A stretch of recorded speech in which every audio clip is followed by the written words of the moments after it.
ખુખારમાં મેલડી દેવી શક્તિની કૃપા છે કે નહીં તે વાત ઉપર ખુખારમાં મેલડીએ શું પ્રવચન આપ્યું તે આપણે આ વિડીયોમાં જોશું. જય ખુખારમાં મેલડી. આ લઈ લો, પેલું લઈ લો, આ ભેગું કરી લો, બસ ખાલી એક ઘર છે, બીજું ઘર થઈ જાય શાંતિ. બે થઈ જાય ને તો કે આ બેન ભેગું કરીને આપણે મોટું મહેલ બનાવીએ. હા કે નહીં? જોજો તમારી કામનાનો ચારેય અંત નહીં થાય. થશે તો કે માં અમારે 10 લાખ રૂપિયા દેવું છે, ભરાઈ જાય એટલે બસ હું કહું જા આશીર્વાદ. 15 દાડામાં 10 લાખ રૂપિયા દેવું ભરાઈ ગયું. ફરી આવે ને હું સામેથી પૂછું કે મજામાં, તો કે ના મારી સારું દેવું તો ભરાઈ ગયું, પણ કે આ ઘરમાં થોડી બીમારીઓ રહે છે. પછી ફરી હાલો આશીર્વાદ, જા તારી બીમારીઓ દૂર. ફરી 15 દાડા મહિના પછી બીમારીઓ બધી જતી રહે, ફરી આવો કે મારી 10 લાખનું દેવું તો ભરાઈ ગયું, પણ આવા દીકરાને લગન આવવાનું શું કરીશ? એટલે આ ચાલુ ચાલુ જ રહેશે ને ઈચ્છાઓ, અંત થશે. હું કહું લો તમારી બધી મનની મનોકામના પૂર્ણ કરી દો આશીર્વાદ. અને હું તો કહું મારા ભગવાન કદાચ આજ મારા બોલ વાપરી લે બધાને મટી જાય. જાઓ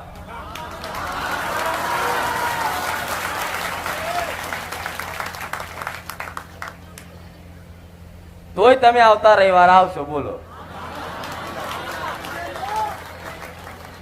કે મારી ભાવથી આવીશું. ચલો આવતા રવિવાર તમે ભાવથી આયા કે મારી તારો આભાર, અમારા બધા દુઃખ જતા રહ્યા. ધીરે ધીરે 2-4 મહિના 6 મહિના થશે ને એટલે તમે મને ભૂલી જતા હું કોણ હતી. અને પછી 6-12 મહિના જે આલેલું કદાચ તમે જે મિલકત બધું માગ્યું, પૈસા માગ્યા, દાગીના માગ્યા, બધું મારા આશીર્વાદથી મળી ગયું. અને 2-5 વર્ષમાં ખાલી થાવ ને એટલે પાછા મારું સાનિધ્ય હોતા હોતા મારી ચો હશે. આવો કે નહીં? એટલે હું એવું હાલવા માંગુ છું કે જે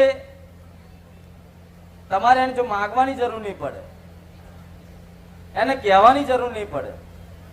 તમારે જે જોઈએ છે ને સમય કદાચ આવશે ને અને યોગ્ય હશે ને તો તમારી ઘરની કુળની માતા પૂરું કરી આવશે. આવું મેં કહ્યું.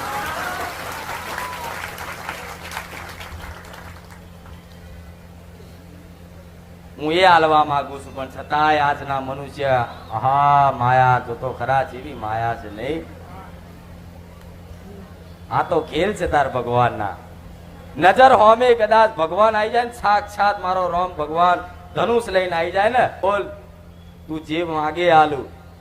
તો એમ કીધે ભગવાનનું 500 વીઘાનો માલિક થઈ જાઉં, 4-5 બંગલા થઈ જાય અને મારા દીકરા દીકરીનો સારો સંબંધ થઈ જાય. બસ ભગવાને જુઓ કે જોતો ખરા આ તારી બુદ્ધિ. ભગવાન હસીન કે હા તથાસ્તુ. થઈ જાય, બધું થઈ જાય. તો આ તમે જે માગ્યું ને એ મળ્યું જ છે. કોણ કે છે નહીં મળ્યું? આજથી 10-20 વર્ષ પહેલા કદાચ તમને ખાવાના ઠેકાણા નહીં હોય અને આજે તમે હારું હારું ખાઈ શકો છો. તો પેલા તમે શું માંગ્યું માતા જોડે? એ આજ પૂરું કર્યું છે એને. આવું મેલડી કહું છું. તમારી માતાની કૃપા થઈ જ છે, પણ એની બાજુ દ્રષ્ટિ નહીં જતી. સારું થઈ જાય એટલે કે મેં કર્યું, ખરાબ થાય એટલે કે માતા તું નડી. થાય જ નહીં, તું નડી. અને સારું થાય એટલે કે નોકરી કરું છું, પગાર આવ્યો, સારો મળ્યો છે, મહેનત કરી છે, પોલીસ બન્યો છે, મહેનત કરી છે, ડોક્ટર બન્યો છે. પણ મહેનત તો તારા જેવા જેટલાય કરે છે, પણ ડિગ્રીઓ લઈ લઈને ઓટા મારે છે કે મારી નોકરી હલાવો. જો બધાને પોતાના મહેનતનું મળી જતું હોત ને તો આજ મંદિરોમાં લાઈનો ના હોત ના હોત. પણ મહેનત જોડે જોડે તમારી કુળની માતાના અને મારા જેવી માતાના જેને માનતા હોય એના આશીર્વાદ જોઈએ. તારે તમે જે લક્ષ્ય ધાર્યું છે, તમે જે મહેનત કરી છે એનું ફળ મળે. હું જાણું છું આમાંથી કઈક દીકરા દીકરીઓ એવા છે જેને ખૂબ મહેનત કરી સરકારી નોકરી મેળવવા, સારી નોકરી મેળવવા, સારી પોસ્ટ લેવા, ડોક્ટર બનવા, વકીલ બનવા. મહેનત રાતોની રાત વાંચી, એટલું બધું વાંચન કર્યું કે આંખોમાંથી પાણી નીકળી જાય, ઊંઘ આવી જાય, છતાંય તે કદાચ જાગીને મહેનત કરી. એવા કઈક દીકરા દીકરીઓ આ દીકરીઓ લઈને રખડે છે. ખોટી આશા નહીં આલું, પણ વિશ્વાસ રાખજો. તમે મહેનત કરીને પાસ સમ નહીં થયા એનું કારણ એક જ હશે, તમારા પોતાના મહેનત ઉપર, પોતાના પરિશ્રમ ઉપર તમને અભિમાન હતું કે મેં આટલી મહેનત કરી છે ને હું પાસ થઈ જઈશ.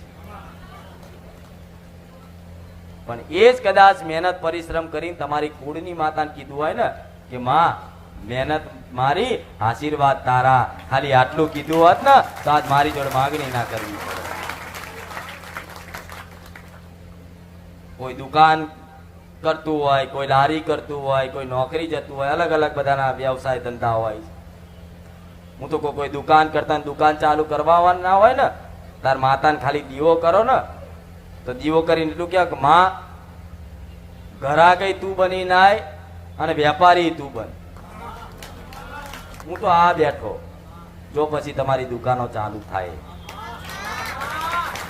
લાઈન લાગે, લાઈન ઘરાકોની લાઈન પડે.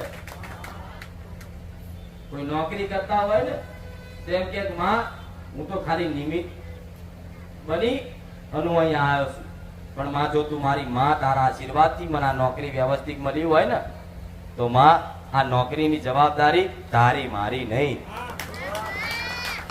એ તમારી નોકરી પરથી કદાચ તમારી માં એવા તમારા મગજમાં વસીને તમારો ભાવ ને તમારો સ્વભાવ એવો કરી દેશે ને કે જે નોકરી કરતા ને શેઠીઓ તમારી ગુલામી કરે. આવું મેલડી કહું. તમે શેઠ ન કહો એવું કરે. આ સત્ય છે હો. આ જે કહું એ થઈ કે આવું કહું છું, પણ એને સમર્પણ હોપ્યું હોય ને તારે થાય.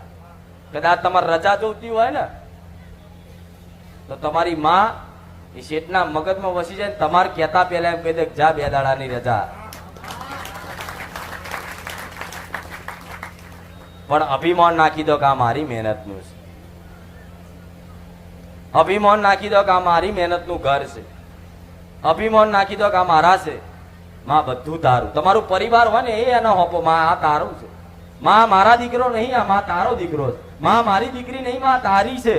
તારા સંભાળવાનું. હું તો નિમિત્ત છું. મન તો ખાલી ત્યાં સેવા કરવા આતર મન મૂક્યો છે સંસારમાં, મારા પરિવારમાં. એ કર્તવ્યમાં તારું છે. જો તમારી માં એવું કર્તવ્ય નિભાવશે ને કે તમારું સમાજમાં ઊંચું નામ થઈ જશે. આવું મેં લખ્યું.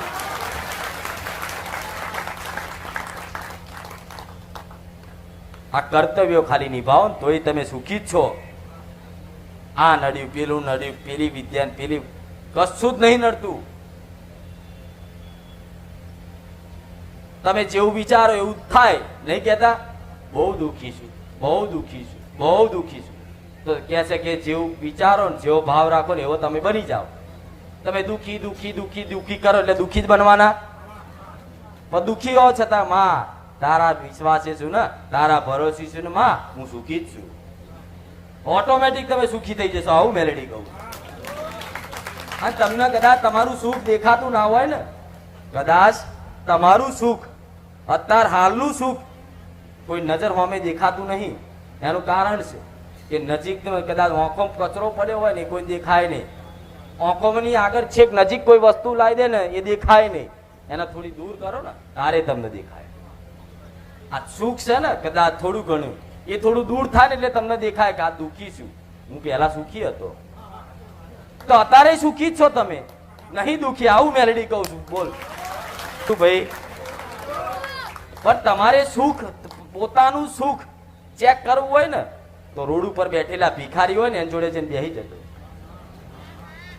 જેના 2 ટાઈમના રોટલા હખેથી નહીં મળતા, માગીને ખાય છે, એની જોડે જઈને અડધો કલાક બેસી જતો. તમને અંતર આત્માથી પોતાના સુખની અનુભૂતિ થશે અને ભગવાન માતાજીનો તમે આભાર માનશો. હે ભગવાન, તારી દયાથી મારી આવી તો દશા નહીં ને.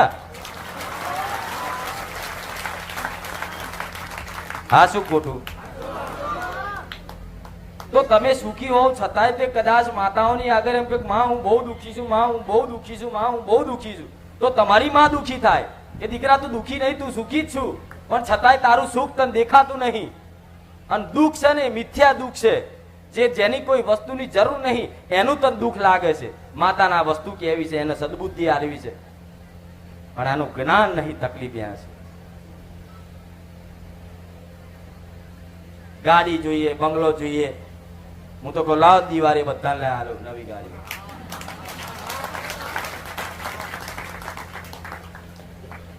પણ હું એવું કહું છું કે એની જરૂર નહીં, જરૂર પડશે એટલે ઓટોમેટિક લાવી આલું. મારા સાનિધ્યમાં આવતા જેટલાય પેલા બાઇક લઈને આવતા કઈક ગાડીઓ લઈને આવે, પણ જરૂર પડી, મને એવું લાગ્યું કે મારા પારે પરિશ્રમ કર્યું છે, આટલી વખત આયા છે, એટલે મને ખબર પડે કે હવે ભાઈ એના જેટલે દૂરથી બાઇક લઈને આવતો હોય તો એને જેટલી તકલીફ વેઠવી પડે એ હું જાણું. એ મને દયા આવે, કદાચ મારા આશીર્વાદથી એ માગે નહીં, છતાં એને ગાડી લઈ આલું, લે દીકરા. પણ એ દીકરો એવું વિચારે કે ગાડી તો લઈ આલું, પણ ડીઝલ પણ પૂરે, હું ડીઝલે પૂરી આલું.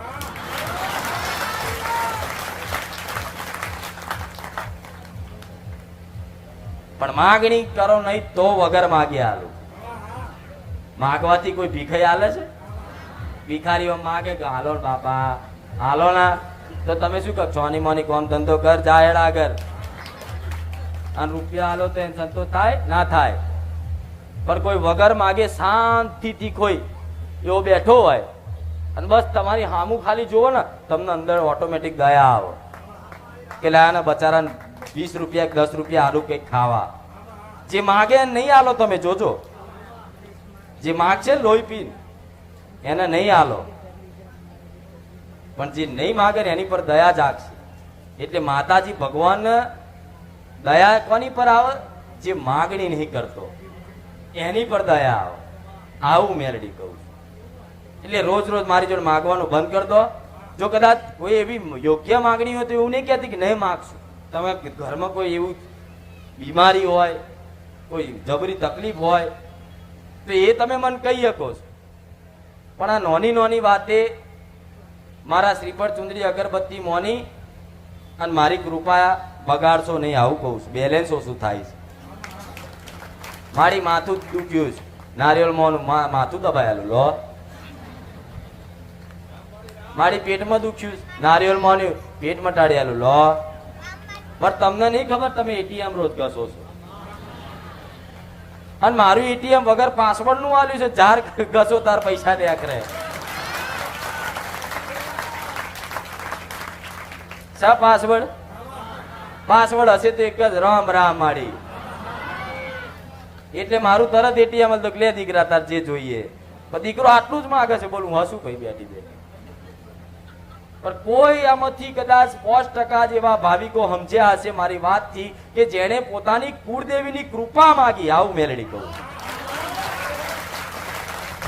કે માં, અમારી માં, અમારો કુળનો દીવો, અમારા પિતૃ પૂર્વજ માં અમારી પર રાજી ના હોય તો માં રાજી કરવાના ઉપાય બતાય, અને માં થોડી અમારી કદાચ ભલામણ કરી અને અમારી માં રાજી થાય એવું કઈક કરી હાલ. નહીં કહેતા પણ આવું ભાગ્યે જ 5%. હું એ જ કહું છું, જે તમે મન માનો છો ને દેવી શક્તિ, એની એ જ જગત જનની તમારા ઘેર બેઠી છે. રોજ કહું છું કે હું 10 આલીશ, તમારી માં 100 હાલ છે.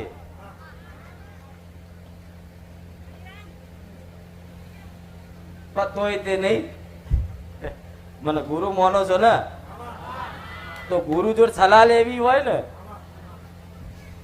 તો કહેશે કે ગુરુની ખૂબ સેવા કરવી પડે, એમના પગ દબાવવા પડે, એમના હારું હારું ખવડાવવું પડે, એ કેમ કરવું પડે. હું તો એ માતા છું, હું નહીં કહેતી કે મારા પગ દબાવો, મારા સાનિધ્યમાં સેવા કરો. બસ હું એ જ કહું છું, ખાલી બેહીન શાંતિથી મારી વાત સાંભળો.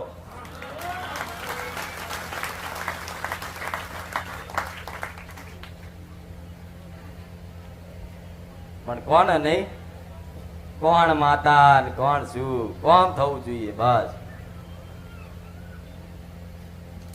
કદાચ આ વૈજ્ઞાનિકો એવું મશીન કાઢ નાખે ને કે ભાઈ તમે આટલા પૈસા નાખો ને તમારું આ કામ થઈ જાય, તો માતાઓને બધા તાલીમ નાખ્યા. સાચું ખોટું? માતાઓ જો કદાચ મારવાનું બંધ કરી દે ને તોય આજનો માણસ હો ઘેર બેઠી ખીજાય ને એટલે પોતાની કુળની માતાને ઉઠાવો ફોટો બોટો બધું જા તને પૂજવાનું શું કોમ ની તું કશા કોમ ની નહીં લે એના કરતા હું નાસ્તિક થઈને ફરી એક તલાઈ નાખી દે પણ માતાઓ મારે છે ને એટલે બધા ડર છે કે હારું ફોટો બોટો પધરાઈ આવીશ ને હારું માતા ભૂખા કાઢશે તો